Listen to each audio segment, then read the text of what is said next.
We refine that data into a dynamic, interactive, and engaging dashboard that simply gives you customer data and insights at a level that you currently don't have. You don't have to spend big money. The data will tell you how to spend your money. This is such an opportunity for that up-and-coming emerging brand to literally vault ahead or be neck and neck with the big boys, right? Hello, everyone, and welcome to the Repackaging Revolution. I'm your host, David Marinak. Today's guest is co-founder of CGAP. His name is David O'Keefe.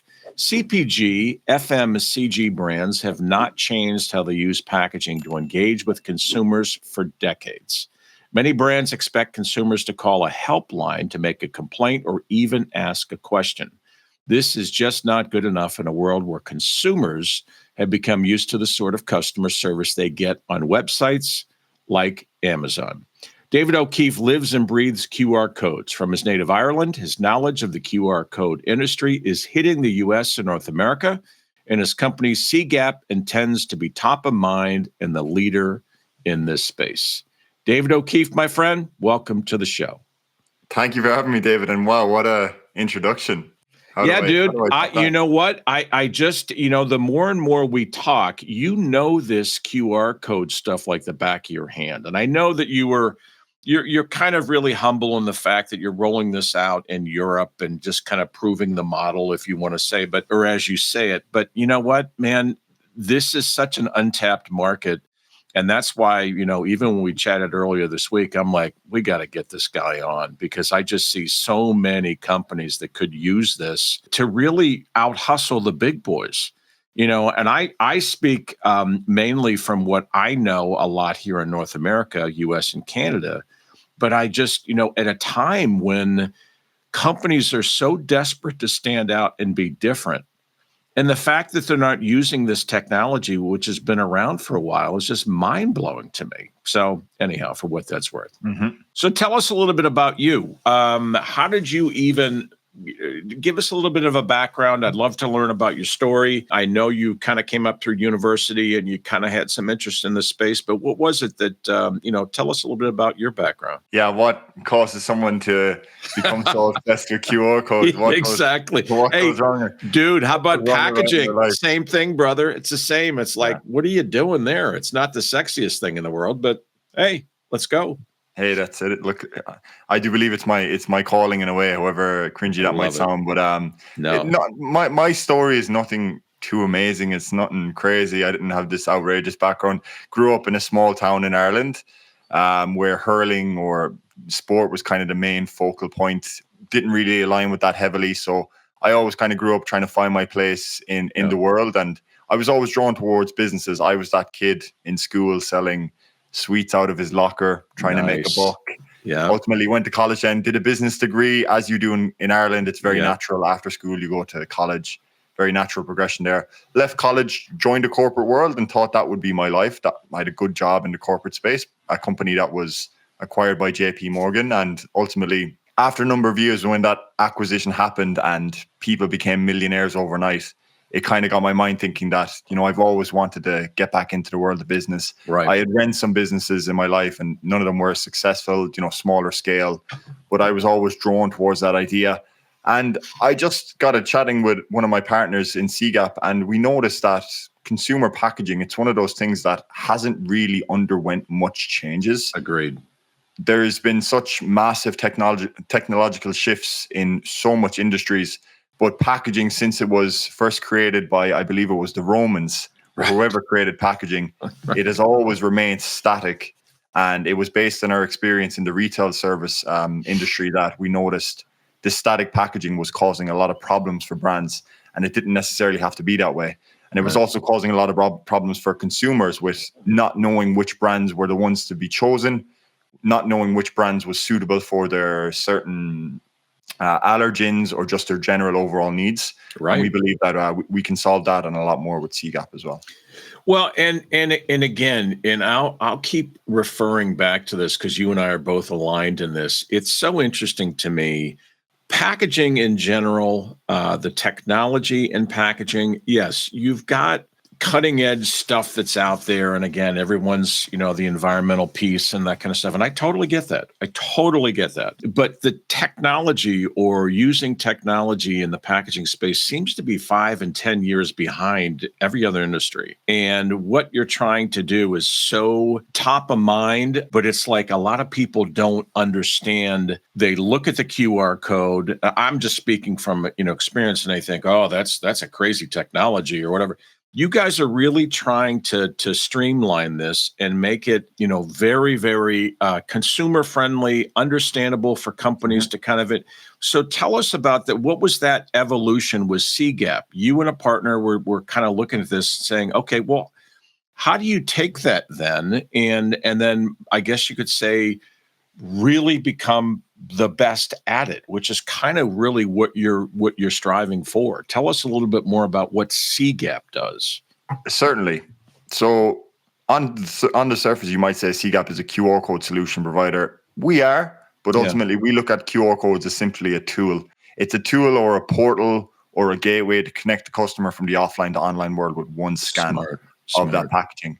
Now, where CGAP came about is ultimately one of our partners had a son, and I recently told this story on my LinkedIn, but I'll tell it again because I think it's such a powerful and familiar story that most people, certainly I experienced myself, that's why I resonated with it so much.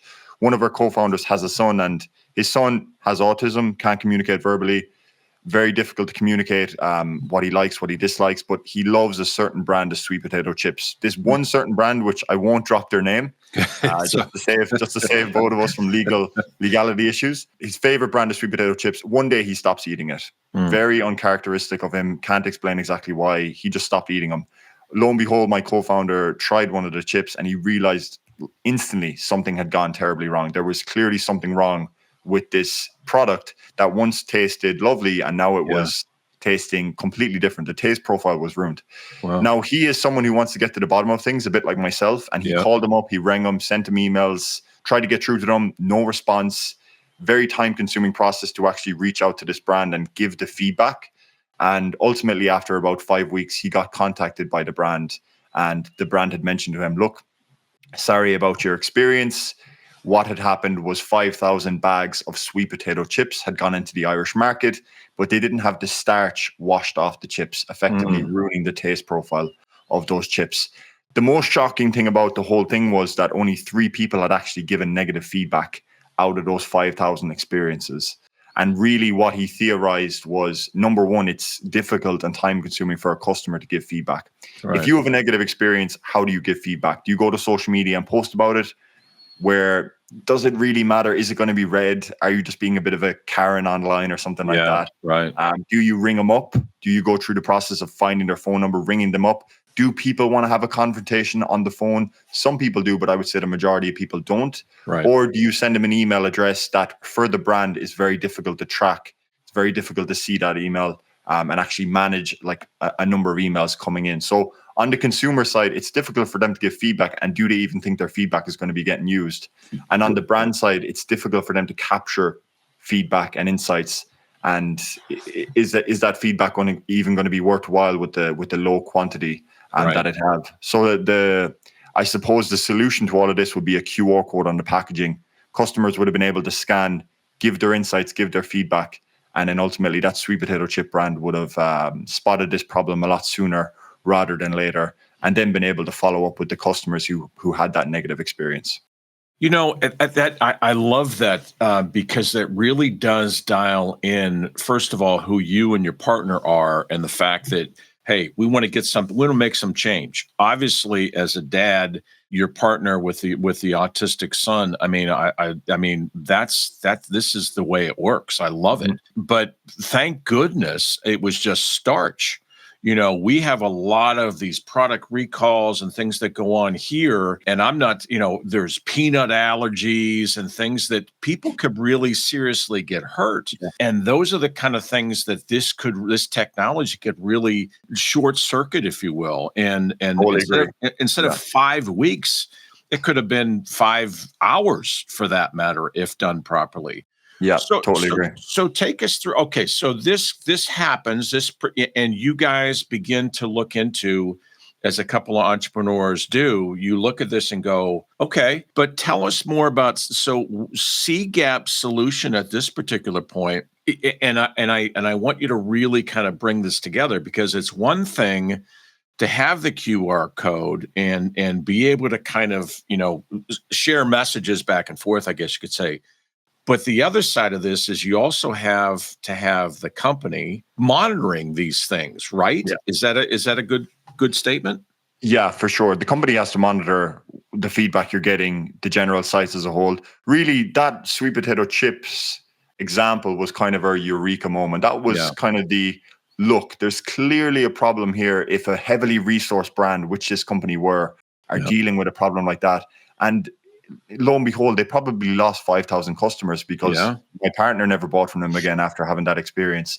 So we noticed, and really the next step was like, let's validate this, let's actually see if it's a worthwhile project. Right. I think validation is so important when you have a business idea, because even if me, my partner, and 2 other people said it was a good idea, you still need to validate that off like 40, 50 people, as much people as possible. So we went out there, we started having conversations with consumer brands. And really what we noticed was these brands are selling into retailers, wholesalers, distributors. But when their product leaves their manufacturing facility, they effectively lose all visibility into that actual customer who buys that product from those retail stores. Right. Who that customer is, where they're buying, what kind of key factors went into that buying decision. At the same time, these brands, and we looked into this, these brands are spending thousands on market research, focus groups, sales data, packaging, product development, all that good stuff. They're spending thousands, but when that product leaves the retail store, they're kind of invisible into, was this customer a loyal customer? Were they a first-time buyer? What key factors made them buy that product? What scared them off from buying that product? Did they absolutely love that product and they're going to buy it again and again? Did they hate the product? It didn't meet their expectations for whatever reason, and they'll never buy that product again. Ultimately, all that data is lost at that point of transaction. But with what C-Gap's looking to do, really, we're just looking to bridge the gap so that the customer can scan a QR code, go to this engaging site based on the products they're holding. The brand can tell the story behind their product, how to effectively use that product, products that pair well with that. It opens up that marketing channel. But then at the same time, it's through our site and through certain strategies, we can capture a variety of different insights, feedback, sentiment, really giving you a much clearer understanding of that customer when they leave that shop.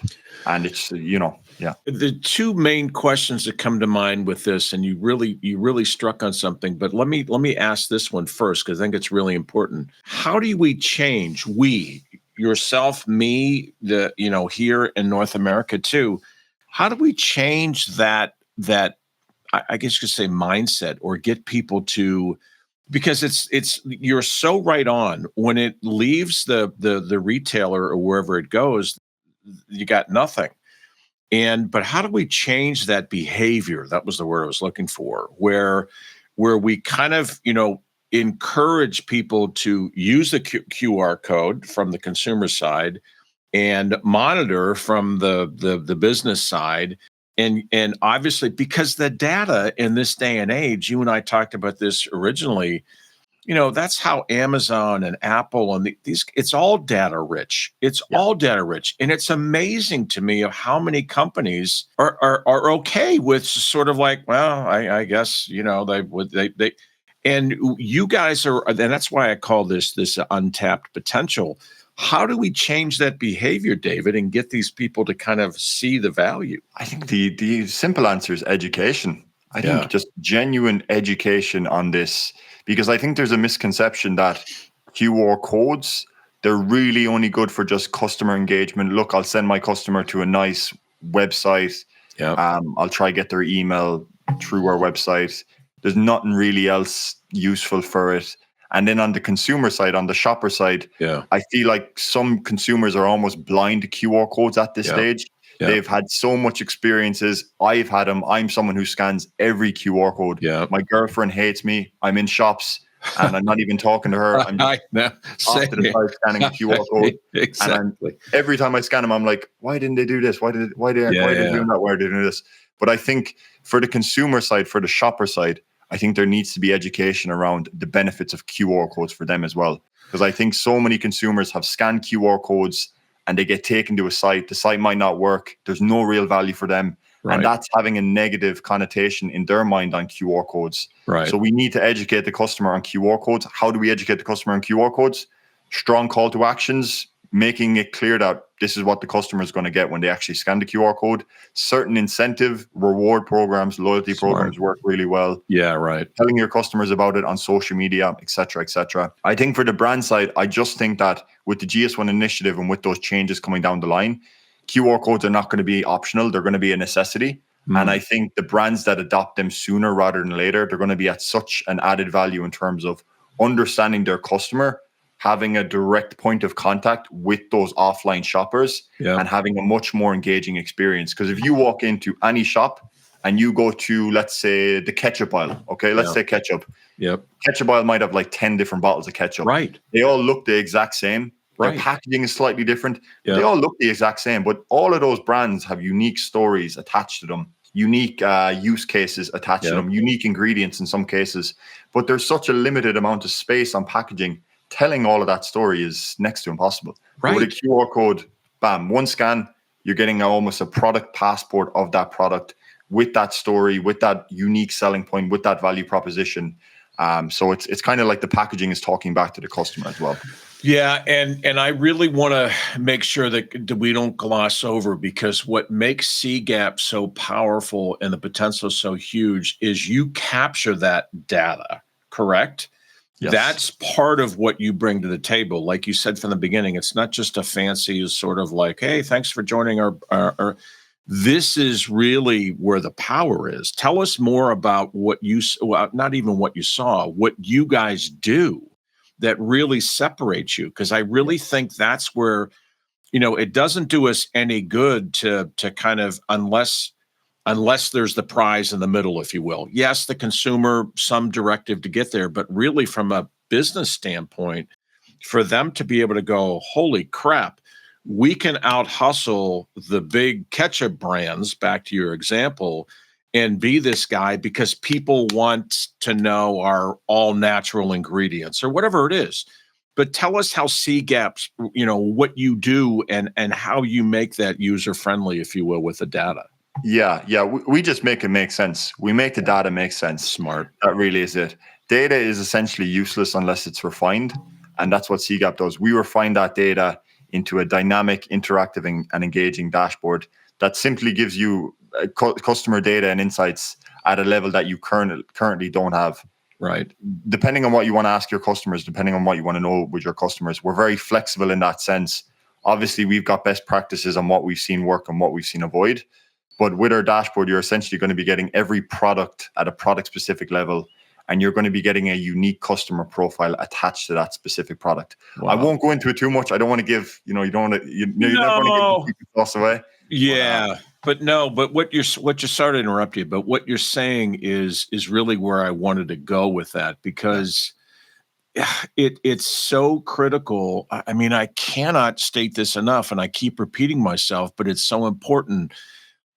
In the US, I mean, companies will literally spend millions, hundreds of thousands or millions on market research and the ingredients. And I often would say this in my world, then they'll sort of half-ass the packaging at the end and go like, I don't know, get a box, throw something in there. And similar to what your point is too, David, is the fact that they just think their job is done at that point. Well, it's just, and I'm like, are you kidding me? This is such an untapped, wide open ability to level the playing field. We've got so much competition right now going on, and companies are trying to stand out. Companies are trying to be different. Companies but they're not thinking QR code. They're thinking, well, I've got to have this super fancy packaging. Look, I'm in the packaging space. I'll sell you whatever you want. But really, if you think your way through this, you don't have to spend big money. The data will tell you how to spend your money. The data will tell you, because if you, like you said, and I think it's brilliant, if you can get the consumers there, whether it's a contest or some sort of whether it's a celebrity uses it or whatever it is that gets them to engage, that kind of information you will not find any other place. I've often said, packaging is the voice of your brand. And when let's just say to the ketchup example, and I own a ketchup company, the only way to capture that data now, pre QR code, is if I stood there in every retailer with every customer and tried to get their feedback, which is humanly impossible. Yeah.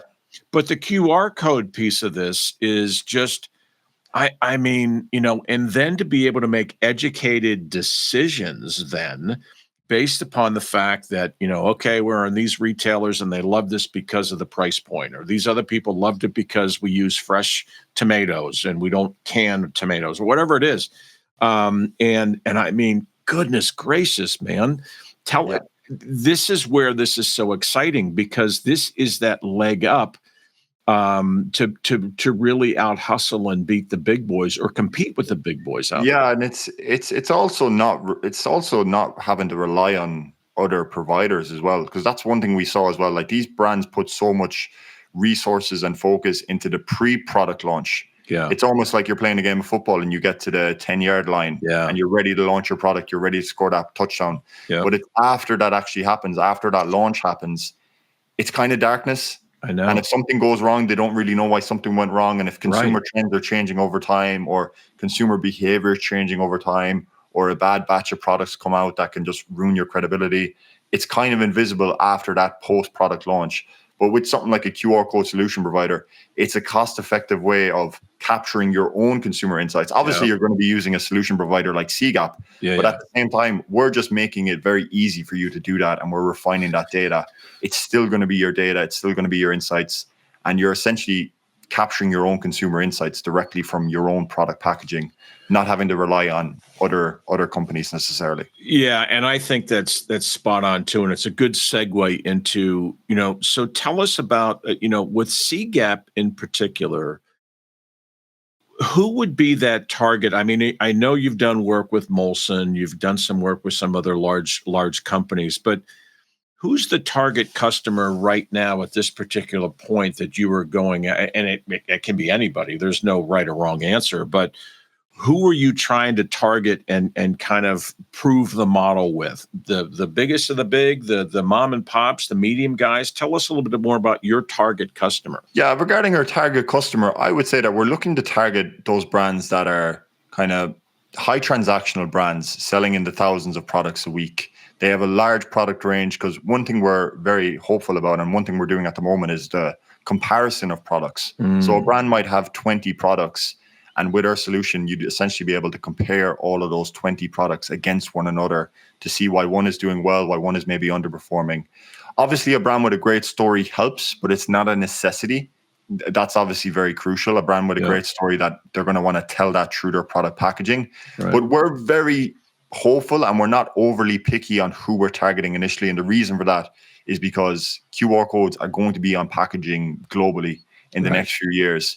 And if we can help the mom and pop brand make that change simple, whereas at the same time we've got scope, which we will do, to work with enterprise companies in Ireland, abroad, all over Europe, even in America, we're going to be able to work with all of those companies as well. We've got our solution built up for that.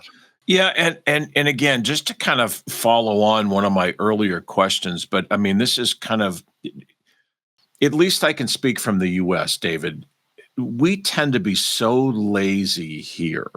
The phones have really opened up the world, and again, we're seeing the young people, because you're certainly much younger than me. It's in your DNA to use technology. That's why your story of the phone and capturing the data with the QR code is so spot on. But what I'm getting at is, how do we change the laziness of how do we, and I don't even know, maybe there isn't an answer, but first of all, you mentioned before it's education, and I get that, but we have to kind of, there's just this inherent sort of like, I'm not going to do that, or I don't really, but we've got to really, really put a focused effort into the need, why this is so important to use the QR code. And I think what you mentioned too before, and I think this is a great tie-in, The barcode is going away. Is that correct? Tell us about that, because I think this is answering my question. I think it's really going to force everybody to kind of understand and re-embrace the QR code like never before. Tell us about what's happening out there in that bigger picture, if you will. Yes, definitely, I will. I do want to say, though, that I think a lot of the bigger brands are opening up to the idea of QR codes and just the value. And I think that's that really shows you that these forward-thinking brands, they're actually adopting QR codes on their packaging because they know the value of having that direct relationship, controlling your own data, adding to your customer's experience, et cetera, et cetera. But like you said, the GS1 initiative, so GS1, they're the global manufacturer of barcodes. Barcodes have existed for about 50 years now. They're actually older than CDs. If you can really believe that a technology that is older than CDs, I love it, still being used every day. There's about 1 billion scans, I believe 1 billion scans of barcodes. Maybe it's 10 billion. It's one of the two. 10 billion barcode scans every single day globally. So it's a huge technology that's used on an amazing scale. Yeah. And essentially what GS1 have said is, look, 50 years this technology has existed. It's now being replaced with a QR code on packaging. So the QR code, which funnily enough is 30 years old. It's not like it's not I know, right? Yeah, it's like its younger brother or sister. The QR code will have the barcode information built into it.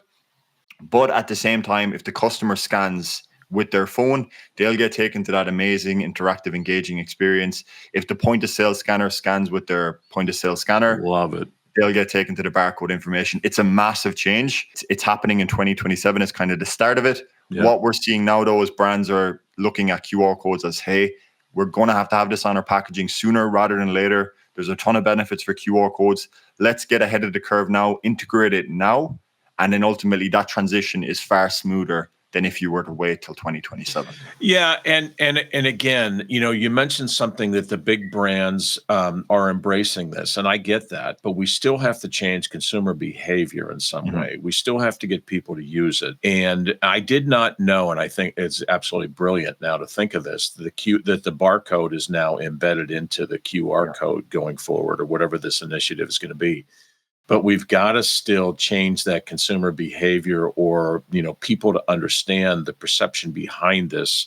And it's just like anything else. The more you use it, just like you, when I walk through a store, I'm looking at the packaging per se. You're looking at the QR code, but not everybody's like us. Mm-hmm. However, if there's everybody has that hot button. For example, the moms might be concerned about the ingredients in a particular package, where the kids may be concerned with, I don't know, whatever. And then the consumer or the retailer's interested in, the perception of the packaging. Is it all natural looking? Is it natural? Is it biodegradable? Whatever. Mm-hmm. And there's just so much here. I hope you like this content. If you want more of it, I put together a Specialized Packaging Alliance, a group of packaging professionals that are in different facets of this industry. We have webinars, we have meetings. The idea is to share information about this great industry of packaging, whether that be from the sales side of things to the marketing, even to the end users. My point with this is I'd love to have you join us, the Specialized Packaging Alliance. Check out the link below to learn more. Thanks.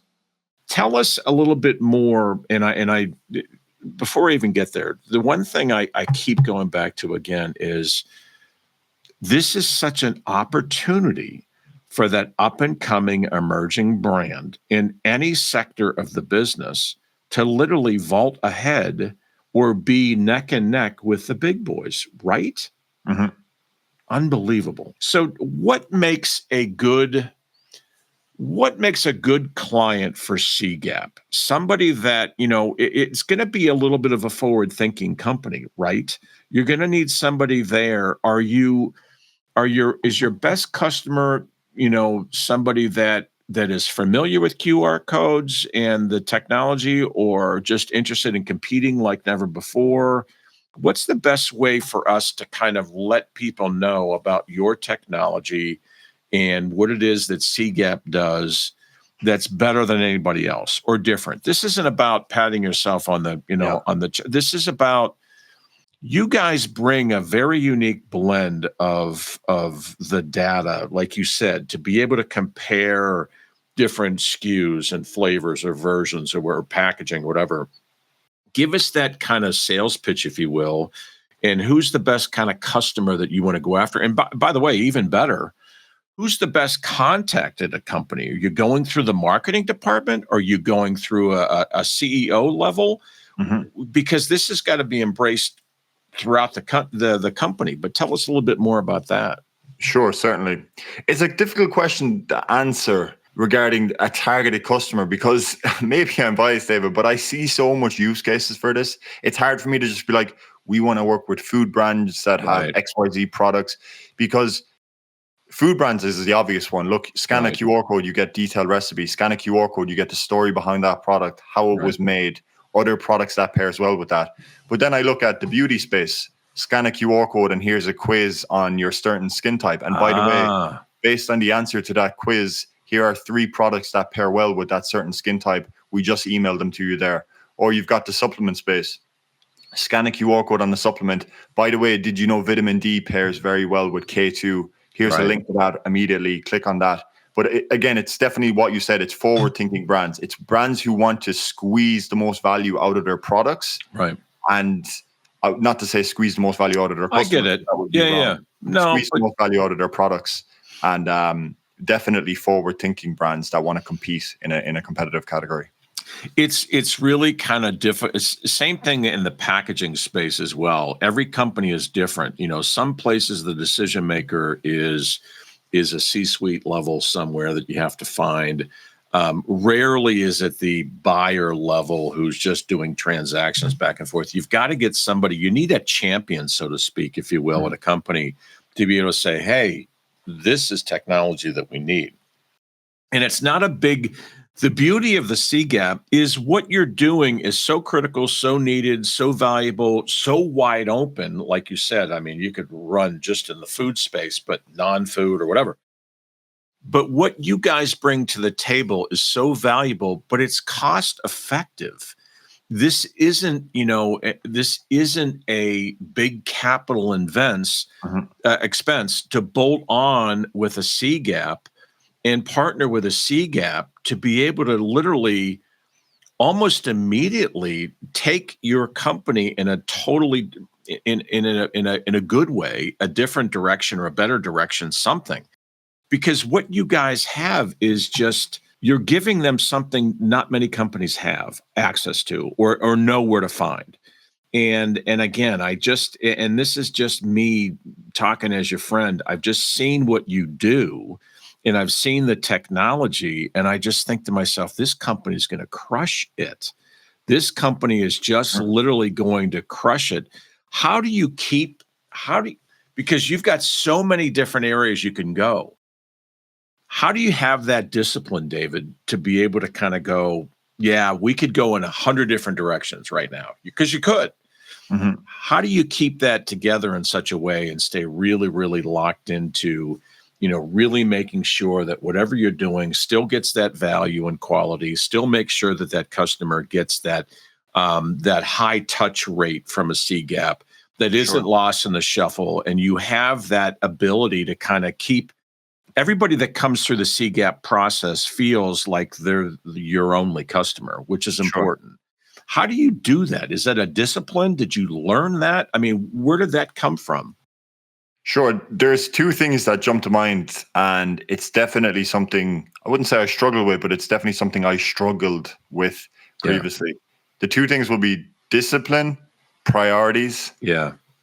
And if I was adding a third now that I think of it, knowing when to say no, when to say no to a company, which isn't always easy, because I've had brands ask me to work with them and I say, look, this is amazing, but we don't have the bandwidth right now to be working with you right now. Right. Now that's not to say like these brands were quite small scale, and you have to make that justification. Like, yes, I'd love to work with this brand, but is it going to add a ton of revenue to the business? Is it going to add a ton of value to the business? No, not necessarily. But at the same time, if a brand comes along that we think is worthwhile working with, we'll obviously work with them. But it's just priorities, knowing when to say no, and then just having that discipline to stick to those two things. You're and for a young kid like you to be able to know that and understand that is impressive. And I'm not blowing smoke at you. What I'm saying is, it's really difficult, especially when the company is growing like you guys are growing, and you want to help. Your natural reaction is you want to help this guy. And yes, they're a smaller brand. You see this, but you're never saying that we don't have the bandwidth to do it. You're saying this isn't a direction that we necessarily want to, because the smaller players, the mom up, I deal with it too. We almost have to say, you know what? Call me when you're ready for this, because they need so much more. They need their hand held so much more. Exactly. And they need somebody that can, and by the way, they don't want to spend the money for it. They want you to kind of jump on a call and give them an hour and a half of free session to turn this on. And you're like, we have to be able to be disciplined. We have to be able to say, guys, not yet. You know, and that's not easy for a young kid to do, especially, you know, when you're trying to grow a business and get there. But props to you guys. You guys know where you're good and know where, you know, you just want to make the most of this. You know what I mean? Time is the most precious asset we all have. You know, we only have two hands. We only have 24 hours in a day. That's not to say we're neglecting these companies, because where we're at now, we're on the cusp of developing what I believe is like state-of-the-art customer experience management platform. We're about 2 months off that. And when that comes in, it's going to allow for the bandwidth for us to handle and not have much of a white glove service for those smaller companies. Because that's what we're doing at the moment. We're very tailored. We're very done for you element orientated. Whereas with our solution coming up, it's going to be very useful for the brands. It's going to be almost self-serving, but it's really, really cool. I'm really excited for that to drop. Yeah, and that's where I'm so glad that we're talking before.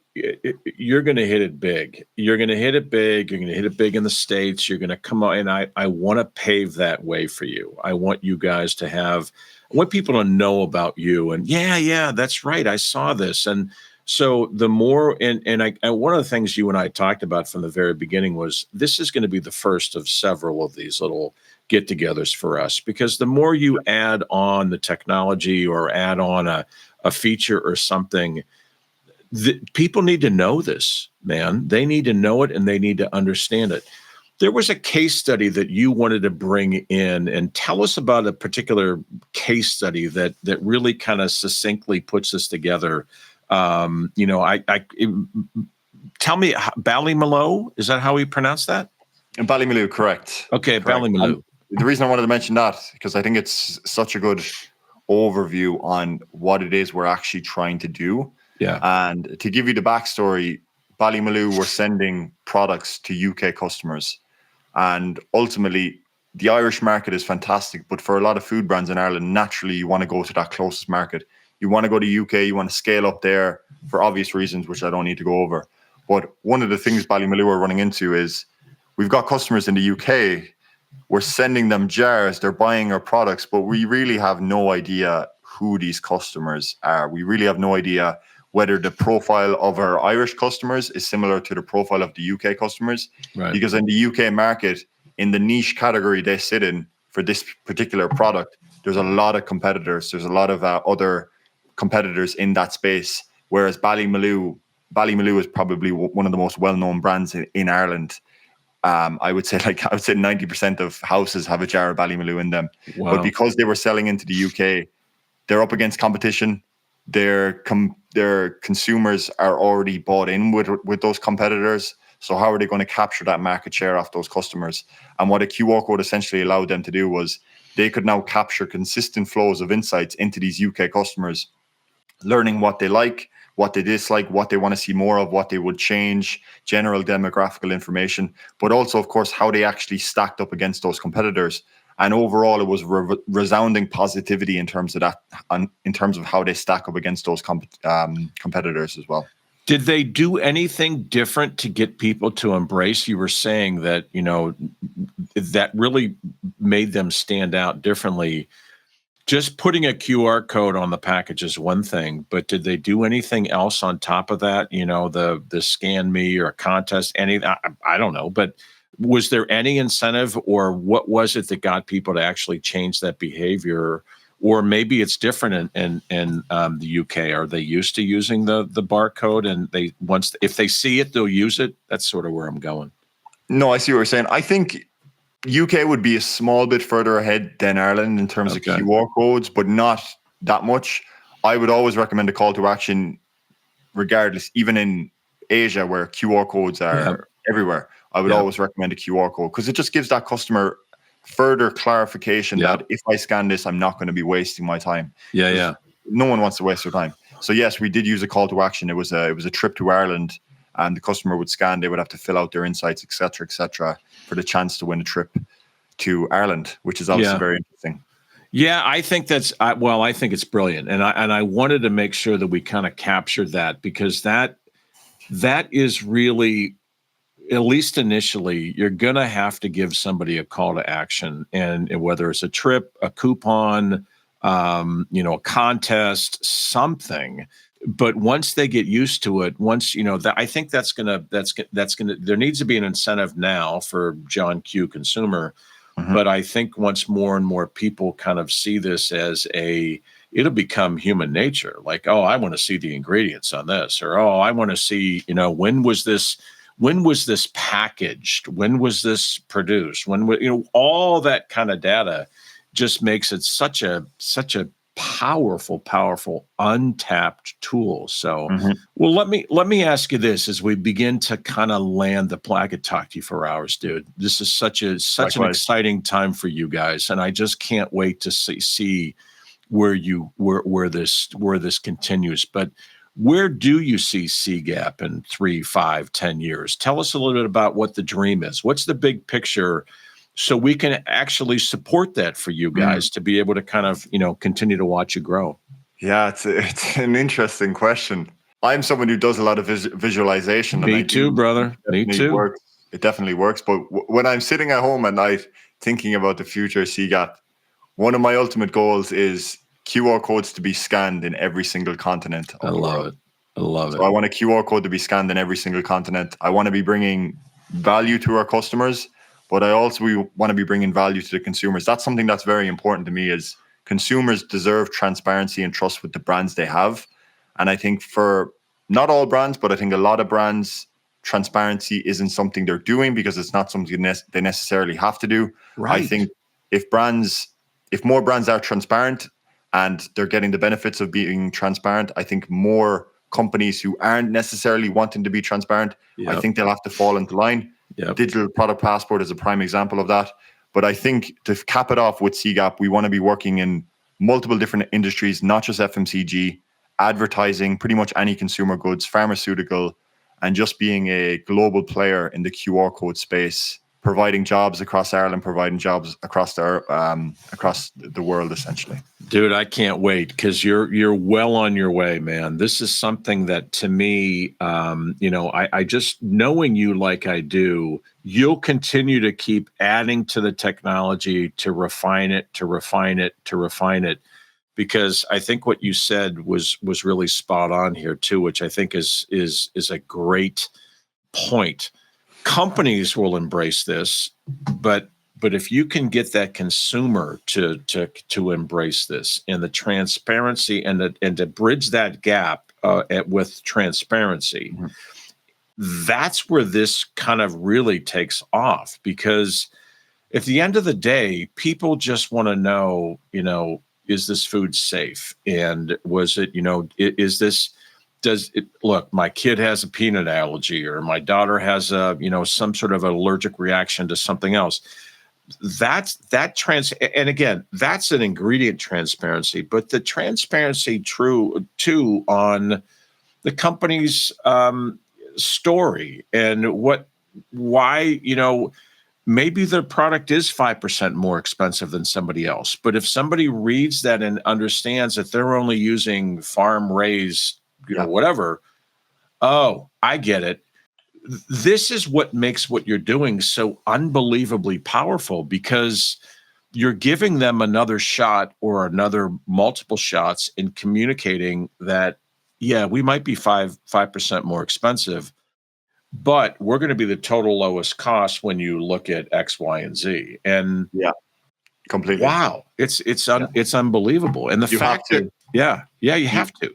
You have to control the narrative with your customer. If you don't control the narrative, someone else is, and that someone is usually the customer themselves. Exactly. If you don't control the information they're getting, they're going to start thinking things themselves. They're going to justify that cheaper alternative. They're going to justify that competitor that they're always used to trying. Whereas with a QR code, it doesn't control it completely, but it definitely adds to that control you have of that narrative with those customers. Yeah, and it's so interesting. I mean, we just had the football Super Bowl here, and that, of course, with a cost of commercials are like $10 million for 30 seconds or whatever.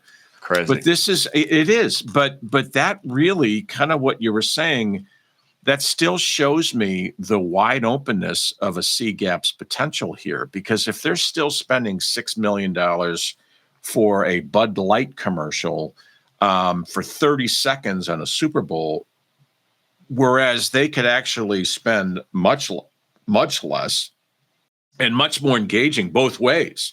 That's a one-way commercial where they're hitting you over the head going, hey, Bud Light, Bud Light, Bud Light. But there's no back and forth unless the consumer runs out at that minute and plunks an order. But that's old technology. That's old way of doing things. And I just see you guys at the forefront of doing something that's really revolutionary, even though it's been around for 30 years. Yeah. What you're doing now is bridging that gap, which I think has potential to change the world. Yeah. Well, your packaging is the first point of contact. Your packaging is an advertisement, like a television ad. Your packaging can sit in retail stores. For some brands, it's tens of thousands of retail stores. For a lot of brands in the US in particular. But your packaging is that first point of contact. So don't let that first contact with that customer go to waste. Right. Have a QR code, connect them directly to the online world. And obviously, it's true that you can drive brand awareness similar to a TV ad. You can do a lot more, obviously, with a solution provider like C-Gap. Yeah, and it's interesting because so many times when I've been teaching our reps and even talking with customers, it's amazing to me, even to this day, David, how many companies, instead of standing out and being different and saying, okay, I'm going to offer a pouch where everybody else has a glass jar. Yeah. And no, I'm going to use a glass jar because everybody else has a glass jar. I'm like, are you kidding me? What do you, but that's sort of mentality of, instead of being different, you want to fit in. It just doesn't jive. And with you guys coming on so strong and the younger crowd, no, they don't want their sauce in a glass jar. Or they want to compare. Well, why is this guy in a glass jar versus a pouch that I could preheat or boil or whatever? And I just it's just amazing to me how many companies still are that me too. Well, they're in a jar, so we'll put it in a jar too. It just drives me crazy. And I think the QR code is gonna be a big part of changing that future. 100%. Yeah, I think so. I'd be interested to see what comes after the QR code. I know exactly. Well, I think what, if there's anything to me that, not that you asked, but the first thing that comes to mind too is they're going to continue to make that QR code more and more powerful. Because one thing I said before was if the barcode is going to be embedded into the QR code and basically make the barcode, I think we're going to see for the next 10, 15, 20 years, that really powerful QR code that's going to have multiple data points in there, which is going to make it even more important to have a C-Gap, because it doesn't do you any good to have data if you don't know what the hell the data is doing or what is it compared to or whatever. Make sense? Of course. No, definitely. I mean, like, you look at places like Korea now. Korea have mandated that they're getting rid of labels on plastic bottles. Wow. So there's going to be no label on the plastic bottle. It's just going to have a QR code on the cap for that customer information piece. Is that going to be the future? You look at, I know I was talking to a guy and he was saying the virtual reality headsets. Imagine like you're walking around the shop and it's picking up QR codes, it's giving you product information. That's a bit dystopian. That's a bit Black Mirror. Yeah, dude, but that I could see that though. Well, that was you know what? And I think that's really cool because this is where I'm gonna land the plane because I want to leave with that visual. Let me just run with this. Maybe tomorrow the store of the future is with the VR headsets, and we can decide whether we click a picture or whatever it is, and we want to learn about David's granola, and we go over here and we want to learn about Sally's whole milk, or whatever it is, and the ability to that. Imagine that. I mean, that's crazy, dude. But really and truly, to be able to kind of have a 30-second commercial when you're looking at something, talk about how powerful that will be. It'd be unbelievable. Yeah. It's going to be wild. It's going to be wild. I mean, you look at the shops in Aldi, like, I mean, it's probably happening in the States, but Aldi just opened up a shop where you pay €10 to get in. You put your products in the bag. There's an AI camera that's picking up the products you selected. It takes it off your bill when you're leaving the shop. You get the €10 back. If, of course, you spent more than €10, it gets taken off your bill. Yeah. You just walk out of the shop with no teller. That, I'm not too mad about that. I think human connection is really, really important. But again, I see the point of Aldi. I do too. Man. But yeah, it's going to be wild. Who knows? Well, dude, I love this and promise you'll come back. Tell us what's the best way for somebody to learn more. It's CGAP. SEEGAP.com. As simple as that. Is that correct? It's as simple as that. I would recommend giving me a follow on LinkedIn. I'm really trying to push it out there that QR codes have so much different use cases. So if you want to give me a follow on LinkedIn, check it out there. Follow my content. I believe you'll get some value out of it, some insights. And of course, if there's any marketing managers, anyone in this space who wants to just have a chat, I'm open to hopping on a call, not a sales call, just to chat about QR codes, where I think they could be used in your business. More than happy to do that as well. Like I said, I'm a QR code nerd. I dream about QR codes sometimes.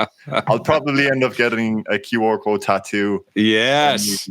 When we sell CGAP for multiples in multiples. Yeah. We'll come to I can't wait for that too. And again, folks, for everyone's knowledge, I mean, this guy eats and sleeps this stuff. And you know, when people engage with David, you're going to come out of there feeling like you just got a master class in 10 or 15 minutes on the potential here. And that was the whole idea of us starting this and at least having this conversation, because he knows his stuff. And again, it's happening in the US, but not nearly as fast as the potential to happen in the US.